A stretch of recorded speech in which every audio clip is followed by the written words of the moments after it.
ಇವೆ ಇಷ್ಟೇ ಅಂಶಗಳು. ಲಂಗ್ಸ್ ಕೂಡ ರೀಜನರೇಟ್ ಮಾಡಕ್ ಆಗುತ್ತೆ. ಕೊರೋನಾ ಆಗಿ ಬಂದಿದ್ರು ಕೂಡ ಲಂಗ್ಸ್ ರೀಜನರೇಟ್ ಮಾಡಬಹುದು, ಫೈಬ್ರೋಸಿಸ್ ಸರಿ ಮಾಡಬಹುದು, ಇವನ್ ಟಿಬಿ ಆಗಿ ಬಂದಿದ್ರು ಕೂಡ ಲಂಗ್ಸ್ ರೀಜನರೇಟ್ ಮಾಡಬಹುದು ಅಂತಕ್ಕಂಥ ಒಂದು ಕಂಡೀಷನ್. ಇದು ರಿಸಲ್ಟ್ ಬಂದಿದೆ, ವೆರಿ ಹ್ಯಾಪಿ, ತುಂಬಾ ಖುಷಿ ಆಯ್ತು ಸರ್.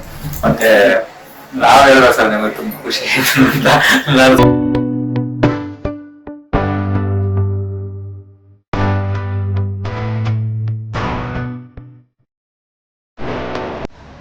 ನಮಸ್ಕಾರ. ಈ ಕೊರೋನಾ ಆದ್ಮೇಲೆ ಲಂಗ್ಸ್ ಕೆಲವರಿಗೆ ಸ್ವಲ್ಪ ಡ್ಯಾಮೇಜ್ ಆಗಿರುತ್ತೆ ಕೋವಿಡ್ ವೈರಸ್ ಇಂದ. ಆತರ ಇರ್ತಕ್ಕಂತ ಒಂದು ಕಂಡೀಷನ್ ಅಲ್ಲಿ ಸಾರ್ ಇದ್ರು. ಅವ್ರಿಗೆ ಏನೇನು ಸಮಸ್ಯೆ ಇತ್ತು, ಹೆಂಗೆ ಕ್ಯೂರ್ ಆಯ್ತು ಅಂತ ಅವ್ರನ್ನೇ. ಸರ್ ನಮಸ್ಕಾರ, ನೀವು ಪರಿಚಯ ಮಾಡ್ಕೊಳ್ಳಿ. ಸರ್ ನನ್ನ ಛಾಯಾ ಕುಮಾರ್ ಅಂತ, ಅಡ್ವೊಕೇಟ್ ಚಿಕ್ಕಬಳ್ಳಾಪುರ. ನನಗೆ ಸೆಕೆಂಡ್ ಲೆವೆಲ್ ಕೋವಿಡ್ ಟೈಮ್ ಅಲ್ಲಿ ಬಂದಾಗ ಲಂಗ್ಸ್ ಇನ್ಫೆಕ್ಷನ್ ಆಗಿ ಉಸಿರಾಡಕ್ಕೆ ಪ್ರಾಬ್ಲಮ್ ಆಗಿತ್ತು.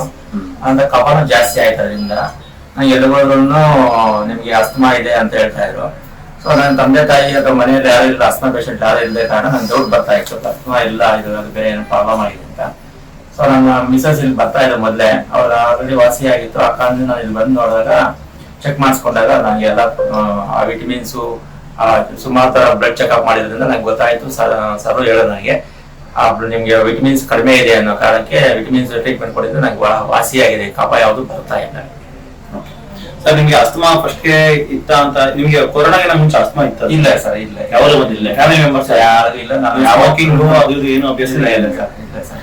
ಕೊರೋನಾ ಆದ್ಮೇಲೆ ಆತರ ಹೌದು, ಸೆಕೆಂಡ್ ಲೆವೆಲ್ ಕೋವಿಡ್ ಬಂದಿತ್ತು, ಆಮೇಲೆ ಕಂಟಿನ್ಯೂ ಆಯ್ತು ನನ್ ಕಫ ಬಂದಿತ್ತು, ಕಂಟಿನ್ಯೂ.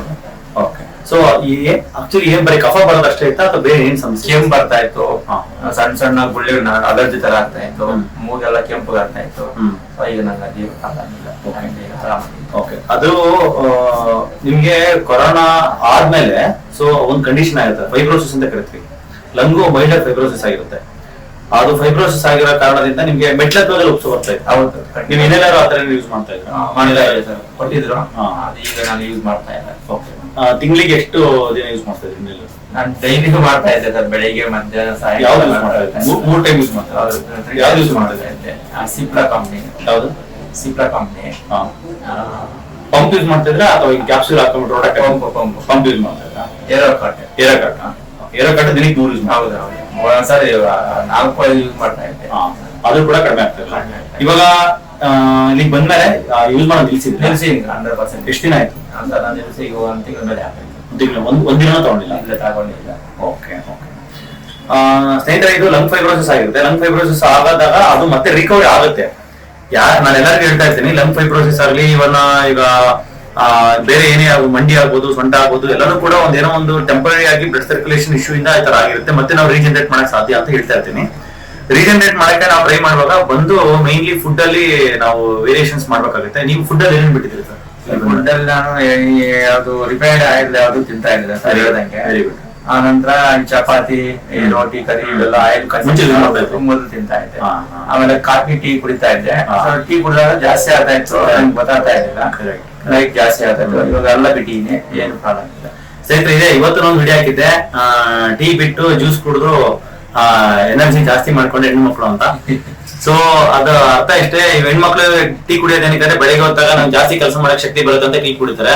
ಆಮೇಲಿಂದ ಅದು ಶಕ್ತಿ ಒಳಗಡೆ ಎನರ್ಜಿ ಲಾಸ್ ಆಗ್ತಿರುತ್ತೆ, ಗೊತ್ತಾಗೋದಿಲ್ಲ. ಆಮೇಲೆ 1 ಅವರ್ ಆದ್ಮೇಲೆ ಮತ್ತೆ ಇನ್ನೊಂದ್ಸರಿ ಕುಡಿಬೇಕಂದ್ರೆ ಮತ್ತೆ ಕುಡಿ. ಇದೇ ತರ ಮಾಡ್ಕೊಂಡು ಒಂದ್ 5-6 ವರ್ಷ ಆದ್ಮೇಲೆ ಬೇರೆ ಏನೋ ಸಮಸ್ಯೆ ಸ್ಟಾರ್ಟ್ ಆಗುತ್ತೆ.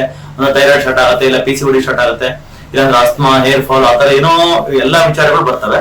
ಆ ಬರುವಾಗ ನಾವೇನ್ ಮಾಡ್ತೀವಿ, ಅದೇನೋ ಬೇರೆ ಕಾರಣಕ್ಕೆ ಆಗ್ತಾ ಇದೆ ಅಂತ ನಾವು ತಿಳ್ಕೊಂಡ್ಬಿಟ್ಟು ಎಲ್ಲ ಟ್ರೈ ಮಾಡ್ತೀವಿ. ಎಲ್ಲ ಡಾಕ್ಟರ್ ಹತ್ರ ಹೋಗ್ತೀವಿ, ಎಲ್ಲ ಹಾಸ್ಪಿಟಲ್ ಹೋಗ್ತೀವಿ, ಎಲ್ಲ ದೊಡ್ಡ ದೊಡ್ಡ ಸ್ಕ್ಯಾನಿಂಗು 1000 ಗಟ್ಟಲೆ, ಲಕ್ಷ ಗಟ್ಟಲೆ ಖರ್ಚು ಮಾಡ್ತೀವಿ.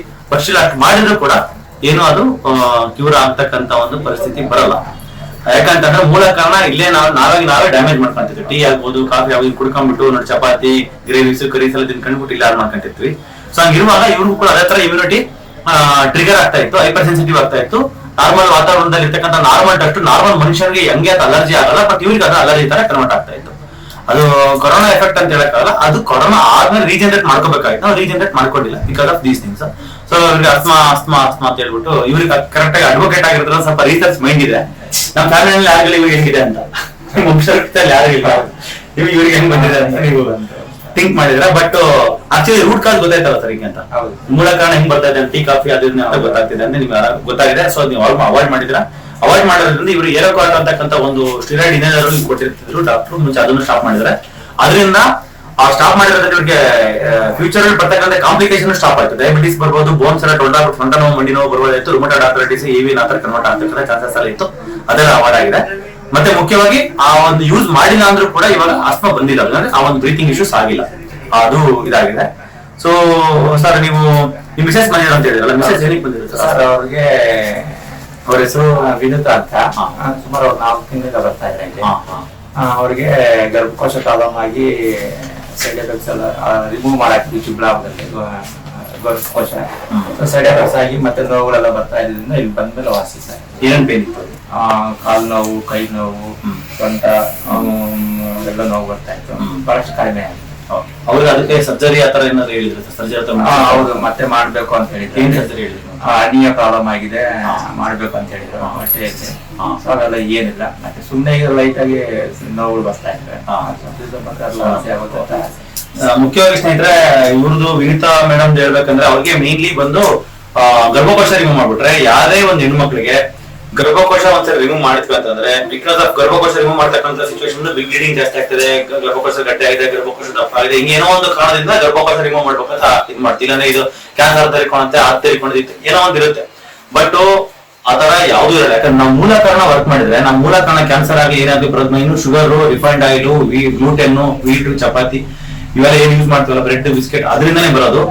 ಅದನ್ನ ಅವಾಯ್ಡ್ ಮಾಡಿದ್ರೆ ಯಾವ ಕಾಯಿಲೆ, ಯಾವ ಕ್ಯಾನ್ಸರ್ ಆದ್ರೆ ಆಕಾಶದಿಂದ ಉತ್ಪತ್ತಿ ಆಗಿ ನಮ್ಮ ಬಾಡಿ ಬಂದ್ಬಿಡಲ್ಲ. ಸೊ ಅದನ್ನ ನೀವು ಯಾವತ್ತೂ ಒಂದು ಅರ್ಥ ಮಾಡ್ಕೊಂಡಿರಿ. ಪ್ಲಸ್ ಇದನ್ನ ಸ್ಟಾಪ್ ಮಾಡ್ಕೊಂಡು ಯಾರೇ ತಗೊಂತಾ ಇದ್ರು. ನೆಕ್ಸ್ಟ್ ಬಂದು ಈ ಗರ್ಭಕೋಶ ಗಡ್ಡೆ ಅದನ್ನ ಹಂಗೆ ಕ್ಯೂರ್ ಮಾಡಬಹುದಾಗಿತ್ತು. ಬಟ್ ಸರ್ಜರಿ ಮಾಡಿ ಆದ್ಮೇಲೆ ಏನ್ ಪರಿಣಾಮ ಆಗುತ್ತೆ ಅಂತಂದ್ರೆ, ಆ ಒಂದು ಗರ್ಭಕೋಶದ ಮೇಲೆ ವರ್ಕ್ ಆಗ್ತಕ್ಕಂತ ಈಸ್ಟ್ರೋಜನ್, ಪ್ರೊಜೆಸ್ಟ್ರಾನ್ ಈ ತರ ಎಷ್ಟೋ ಹಾರ್ಮೋನ್ಸ್ ಗಳು ಬೋನ್ ಮೇಲೆ ವರ್ಕ್ ಆಗ್ಬಿಟ್ಟು ಬೋನು ಟೊಳ್ ಬಿಡಕ್ ಸ್ಟಾರ್ಟ್ ಆಗುತ್ತೆ.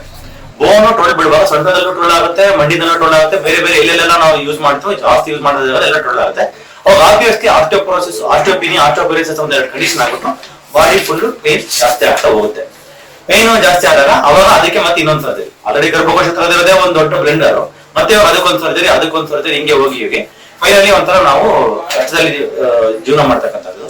ಇಷ್ಟು ಕಷ್ಟದಲ್ಲಿರೋರಿಗೆ ನಾವು ಟೀ ಕಾಫಿ ಬಿಡಿ ಎಲ್ಲ ಇದನ್ನೆಲ್ಲ ಬಿಡಿ ಅಂದ್ರೆ ಬಿಟ್ಬಿಡ್ತಾರೆ. ಆಮೇಲೆ ಅವ್ರಿಗೆ ಆಟೋಮೆಟಿಕ್ ಆಗಿ ಬೇರೆ ಎಲ್ಲಾ ಸಮಸ್ಯೆಗಳು ಅವ್ರಿಗೆ ಒಂದೊಂದೇ ಸಾಲ್ವ್ ಆಗ್ತಾ ಹೋಗುತ್ತೆ. ಇವ್ರಿಗೂ ಹಂಗೆ ಆಗಿರೋದು, ಅಂದ್ರೆ ಮೇಡಮ್ಗೆ ಆಲ್ಮೋಸ್ಟ್ ಎಲ್ಲ ಕಡಿಮೆ ಆಗಿದೆ. ಇವಾಗ ಒಂದು 20% ಇದೆ ಸರ್, ಚಿಕ್ಕ ನಾವು ಬಿಟ್ರೆ ಇದಾಗಿದೆ.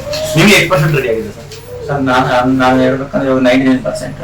ಹೌದಾ? 99%. ಹೌದು. ನಾನು ಮಾರ್ನಿಂಗ್ ಡಾಕ್ಟರ್ ಇದು ಯಾವ್ದು ಟ್ಯಾಬ್ಲೆಟ್ಸ್ ಡಬಲ್ ತಿಂತಾ ಇದ್ರು ವರ್ಕ್ ಆಗಿರೋಕೆ. ಅಟ್ರಾಕ್ಸ್ ಇದು ಸಿಟಿಜನ್ ಟ್ಯಾಬ್ಲೆಟ್ಸ್ ಮಾರ್ನಿಂಗ್ ಒಂದ್ಸರಿ 1 ಹಾಕ್ತಾ ಇದ್ದೆ, 2 ಹಾಕ್ತಾ ಇದ್ದೆ. ಆಮೇಲೆ ಮಧ್ಯಾಹ್ನ ಹೋಗ್ತಾ ಇದ್ದೆ ಒಂದ್ಸರಿ. ಈಗ ಯಾವೂ ಇಲ್ಲ, ನನ್ನ ಜಾಬಲ್ಲೇ ಇರ್ತಾ ಇದೆ. ಇನ್ನೆಲ್ಲರನ್ನು ಎಮರ್ಜೆನ್ಸಿಗೆ ಏನಿಲ್ಲ ಆರಾಮಾಗಿ. ನಿಮ್ಮ ದಿನಚರ್ಯದಲ್ಲಿ ಏನೇನು ಚೇಂಜ್ ಮಾಡ್ಕೊಂಡಿದ್ದೀರಾ ಸರ್? ನಾನೀಗ ನೀವು ಹೇಳಿದಾಗೆ ಎಕ್ಸರ್ಸೈಸ್ ಮಾಡ್ತಾ ಇರ್ತೀನಿ, ಯೋಗಾಸನ ಅಂತದ್ದು, ಮತ್ತೆ ಮೂಗೆಲ್ಲ ಇನ್ಸ್ಪಿರೇಷನ್.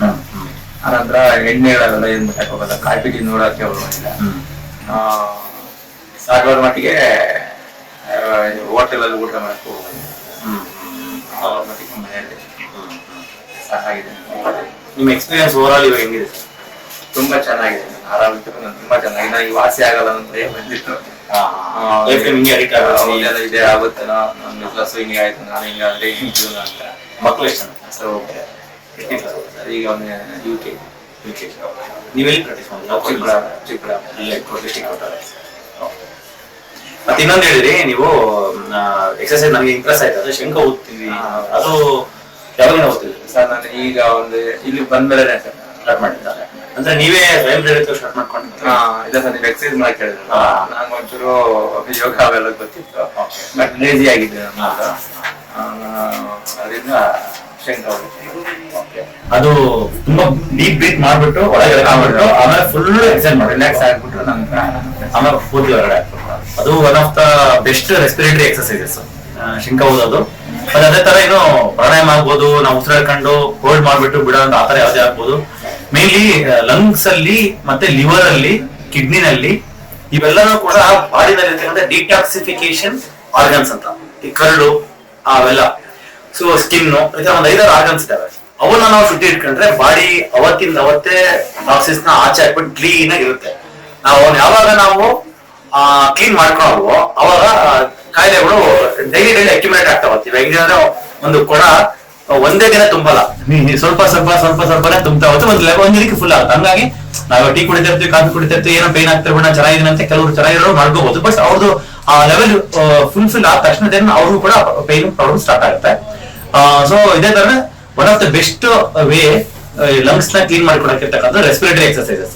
ಸಾರ್ ಮಾಡ್ತಾ ಇರೋದು one of the good best exercises ಅದು. ಯಾಕಂದ್ರೆ ಡೀಪ್ ಇನ್ಹಲೇಷನ್, ಪೂರ್ತಿ ಆಳವಾಗಿ ಎಳ್ಕೊಳ್ಳೋದು, ಮತ್ತೆ ಅದನ್ನ ದಮ್ ಕಟ್ಟಿ ಹೊರಗಡೆ ಹಾಕೋದು. ಆ ತರ ಮಾಡುವಾಗ ರೆಸ್ಪಿರೇಟ್ ನಾವು ಎಸ್ಪೆಷಲಿ ಬೆಂಗಳೂರಲ್ಲಿ ಇರಬಹುದು, ಯಾವುದೇ ಸಿಟಿನಲ್ಲಿ ಇರಬಹುದು, ಇವನ್ ಹಳ್ಳಿ ಕೂಡ ಆಗ್ಬೋದು, ಎಲ್ಲ ಕಡೆ ಏರ್ ಪೊಲ್ಯೂಷನ್ ಜಾಸ್ತಿ ಆಗಿದೆ. ನಾವು ಅವತ್ತಿಂದ ಡೈಲಿ 10 ರಿಂದ 15 ನಿಮಿಷ ಪ್ರಾಣಾಯಾಮ ಅಥವಾ any type of breathing exercise ಮಾಡೋದು, ಒಂದು ಫಾಸ್ಟ್ ಆಗಿ ಬ್ರಿಸ್ಕ್ ವಾಕಿಂಗ್ ಮಾಡೋದು, ಅದರಲ್ಲಿ ಲಂಗ್ಸ್ ಜಾಸ್ತಿ ಆಕ್ಟಿವೇಟ್ ಆಗಿ ಬ್ರೀತಿಂಗ್ ಎಕ್ಸಾಗ್ರೇಟೆಡ್ ಬ್ರೀತಿಂಗ್ ಬರ್ತಕ್ಕಂಥ ಯಾವುದೇ ಎಕ್ಸರ್ಸೈಸಸ್ ಆದ್ರೂ ಕೂಡ they will clean the lungs ನ ಶುದ್ಧಿ ಆಗ್ತವೆ. ಇದು ಲಂಗ್ಸ್ ನ ಶುದ್ಧಿ ಇಟ್ಕೊಳ್ಳೋದ್ರಿಂದ ನಿಮ್ಗೆ ಇದಾಗುತ್ತೆ. ಇವತ್ತು ನಾನು ಹೇಳ್ಬೇಕಾಗಿದ್ದು ಇವೇ ಇಷ್ಟೇ ಅಂಶಗಳು.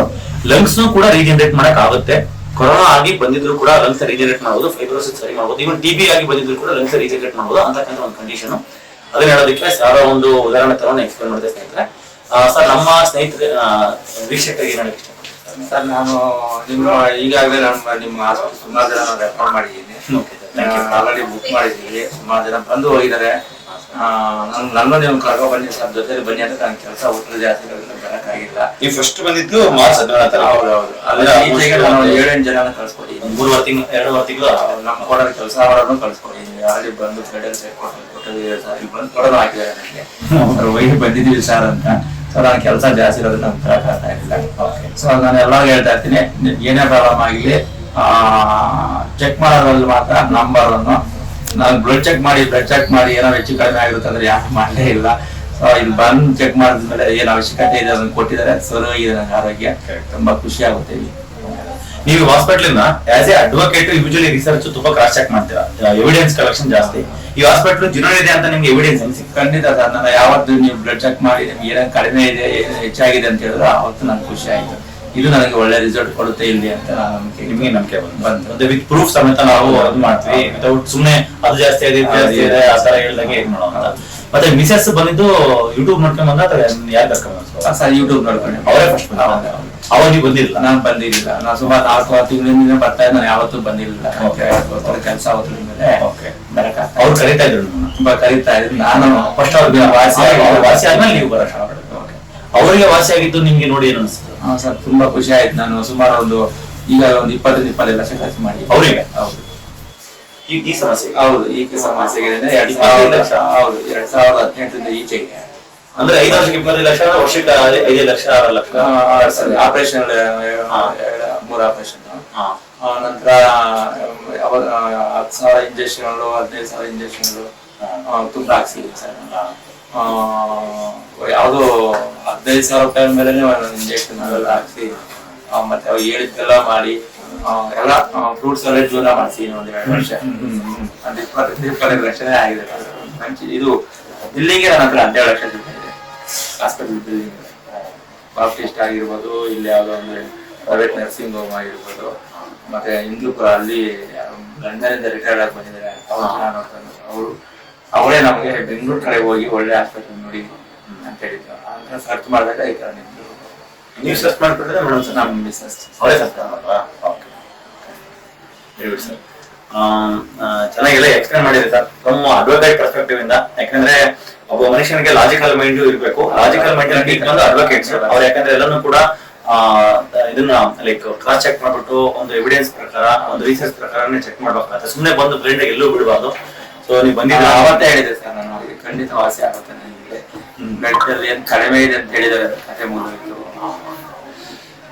ಅಂತ ಕಾರ್ಯಗಳನ್ನು ವಾಸಿ ಮಾಡಬಹುದು ವಿತ್ ಪ್ರೂಫ್ ಸರ್. ನಾವು ಕೂಡ ಇನ್ನೊಂದು ಏನಂದ್ರೆ ನಾವು ಸ್ಯಾಂಪಲ್ಸ್ ಕಳ್ಸೋ ತಯಾರಿಕೆ ಅದು ಅವರು ಥ್ಯಾಂಕ್ಸ್ ಹೇಳ್ಬೇಕು. ಅಂದ್ರೆ ಫೌಂಡರ್ ವೇಲುಮಣಿ ಸರ್ ಅಂತ, ಅವರು ಕಡಿಮೆ ಎಷ್ಟು 4,500 ರೂಪಾಯಿಗೆ 108 ಟೆಸ್ಟ್ ಕೊಡ್ತಾರೆ. ನಮಗೆ ಕಂಪ್ಲೀಟ್ ಪ್ರೂಫ್ ಸಿಕ್ಬಿಡುತ್ತೆ. ಯೂಶಲಿ ಬೇರೆ ಯಾವ ಲ್ಯಾಬ್ ಮಾಡೋದು, ಎಷ್ಟೊಂದು ಲ್ಯಾಬ್ ಇದೆ, NABL ಅಕ್ರೆಡಿಟೆಡ್, ಇವ್ರದ್ದು NABL ಅಕ್ರೆಡಿಟೆಡ್ 3,500-4,000 ಕೋಟಿ ಕಂಪ್ನಿ ವ್ಯಾಲ್ಯೂಯೇಷನ್ ಇದೆ. ಅಷ್ಟು ಸುಲಭ ಕಂಪ್ನಿನಲ್ಲಿ ಏನೋ ಫೇಕ್ ಇದ್ರೆ ಅಷ್ಟು ಸುಲಭ ಬೆಳೆಯಲ್ಲ. ಸೊ ನಮ್ಗೆ ಕಂಪ್ಲೀಟ್ ಪ್ರೂಫ್ ಸಿಕ್ಬಿಡುತ್ತೆ. 4,500 ರೂಪಾಯಿ ಟೆಸ್ಟ್ಗೆ ಎಲ್ಲಾ ಪ್ರೂಫ್ ಸಿಕ್ಬಿಟ್ಟು 108 ಅದನ್ನ ನಾವು ಕರೆಕ್ಟ್ ಆಗಿ ಎಲ್ಲ ನಾರ್ಮಲ್ ಮಾಡ್ಕೊಂತ ಹೋಗ್ಬಿಟ್ರೆ ಬಾಡಿ ಒಂದೊಂದ್ ಕಡೆ ಒಂದೊಂದರ ನೀಟಾಗಿ ರೆಡಿ ಆಗಿ ಬಂದ್ಬಿಟ್ಟು ಅದು ನಮಗೆ very important supporting factor sir. ಅದೇ ಟೆಸ್ಟ್ಗಳು ನಾವು ಬೇರೆ ಕಡೆ ಮಾಡ್ಬೇಕಂದ್ರೆ ನಾವು ಮಾಡೋ ಟೆಸ್ಟ್ಗಳು 12,000-13,000 ಹೆವಿ ಮೆಟಲ್ ಟೆಸ್ಟಿಗೆ 8,000 ರೂಪಾಯಿ ಅಂತಾರೆ. 63 ಟೆಸ್ಟ್ಗಳನ್ನ ಕೊಟ್ಟಿದ್ದೀವಿ. ಹಾ ಸರ್, ಅಷ್ಟು ಟೆಸ್ಟ್ಗಳು ನಮ್ಗೆ ಆದಷ್ಟು ನಮ್ಗೆ ಎಕನಾಮಿಕಲ್ ಚೀಪ್ ಅಂತ ಹೇಳಕ್ಕಾಗಲ್ಲ, ಲೈಕ್ ಬೆಸ್ಟ್ ಎಕನಾಮಿಕಲ್ ಪ್ರೈಸ್ ಅಲ್ಲಿ ಮಾಡ್ಕೊಡ್ತಾ ಇರೋದು. ಅದು ನಮ್ಗೆ ತುಂಬಾ ಅಡ್ವಾಂಟೇಜ್ ಆಗ್ತಾ ಇದೆ. ಆಮೇಲೆ ನಾವು ಕೊಡ್ತಕ್ಕಂಥ ಮೆಡಿಸಿನ್ಸ್ ನಾವು ತುಂಬಾ ಇವಾಗ ನೋಡಿ, ಈಗ ವಿಟಮಿನ್ ಸಿ ಕೊಡ್ತೀವಿ ಅಂತ ಹೇಳ್ರಿ, ಇಮ್ಯುನಿಟಿ ಬೂಸ್ಟ್ ಮಾಡೋದಕ್ಕೆ. ನಾವು ಇವು ನಾರ್ಮಲ್ ಇಂಜೆಕ್ಷನ್ ತಗೊಂಡ್ರೆ ಅದಕ್ಕೆ 3,500-4,000 ರೂಪಾಯಿ ಆಗುತ್ತೆ. ನಾವು 15 ಗ್ರಾಮ್ ಕೊಡೋದು ಜಸ್ಟ್ 1,500 ಮುಗಿಸ್ಬಿಡ್ತೀವಿ. ಯಾಕಂದ್ರೆ we resource it from directly from the company. ಮತ್ತೆ ಅದು ತುಂಬಾ ಫಂಕ್ಷನಲ್ ಮೆಡಿಸಿನ್ ಪ್ರಾಡಕ್ಟ್ ಅಲ್ಲಿ ಮಾಡಿರ್ತಾರೆ. ಅಂದ್ರೆ ಒಂದ್ ಸ್ವಲ್ಪ ಮೋರ್ ಆಫ್ ನ್ಯಾಚುರಲ್ ಇನ್ಕ್ಲಿನೇಷನ್ ಇಟ್ಕೊಂಡು ಮಾಡಿರ್ತಕ್ಕಂಥ ಇಂಜೆಕ್ಷನ್ಸ್. ಮತ್ತೆ ಎಲ್ಲಾನು ಕೂಡ ಸಪ್ಲಿಮೆಂಟ್ಸ್ ಇರಲಿ. ನಾವು ಕೊಟ್ಟರೆ ನಿಮ್ಗೆ ಯಾವ ಸ್ಟಿರಾಯ್ಡ್ ಇದೆಯೋ ಇಲ್ಲ, ನಾನು ಮಾಡಿದ್ದೀನಿ. ಸೊ ಈ ತರ ನೆಸೆಸಿಟಿ ಇದ್ರೂ ಕೂಡ ಸ್ಟಿರಾಯ್ಡ್ ಕೊಡೋದು. ಯಾಕಂತಂದ್ರೆ ಫಸ್ಟ್ ಫುಡ್ ಇದೆಲ್ಲ ಟ್ರೈ ಮಾಡೋಣ ಸರ್. ಫಸ್ಟ್ ಯಾಕಂದ್ರೆ ಫುಡ್ ಪ್ಲಸ್ ಇದ್ರಲ್ಲೇ ಸರಿ ಆಗುತ್ತೆ. ಆಗಿಲ್ಲ ಅಂದ್ರೆ ಆಮೇಲೆ ನೋಡೋಣ ಅಂತ ಇರುತ್ತೆ. ಬಟ್ ಏನಿಯೋ ಇದು ರಿಸಲ್ಟ್ ಬಂದಿದೆ, ವೆರಿ ಹ್ಯಾಪಿ. ತುಂಬಾ ಖುಷಿ ಆಯ್ತು ಸರ್. ಮತ್ತೆ ನಾವ್ ಹೇಳಿದ್ರೆ ಸರ್ ನಿಮಗೆ ತುಂಬಾ ಖುಷಿ ಆಯ್ತು ಅಂತ. ನಾನು ಸುಮಾರು 4-5 ಹಾಸ್ಪಿಟಲ್, ಜೈನ್ ಹಾಸ್ಪಿಟಲ್, ಮತ್ತೆ ಚಿಬ್ರಾ ಗೌರ್ಮೆಂಟ್ ಹಾಸ್ಪಿಟಲ್, ಅಲ್ಲದೆ ಅನನ್ಯ ಹಾಸ್ಪಿಟಲ್ ಸುಮಾರು ಕಡೆ ತಿರುಗಾಡ್ಕೊಂಡು ಬಂದಿದ್ದೆ. ಅವಾಗೆಲ್ಲ ಸ್ಟೀರಾಯ್ಡ್ ಇಂಜೆಕ್ಷನ್ ಕೊಟ್ಟು ಕೈ ಭಯ ಆಗ್ತಾ ಇತ್ತು. ಸ್ಟೀರಾಯ್ಡ್ ತಗೋತಾ ಇರ್ತೀನಿ, ಏನಾಗುತ್ತೋ ಏನಾಗುತ್ತೆ. Okay sir, thank you sir.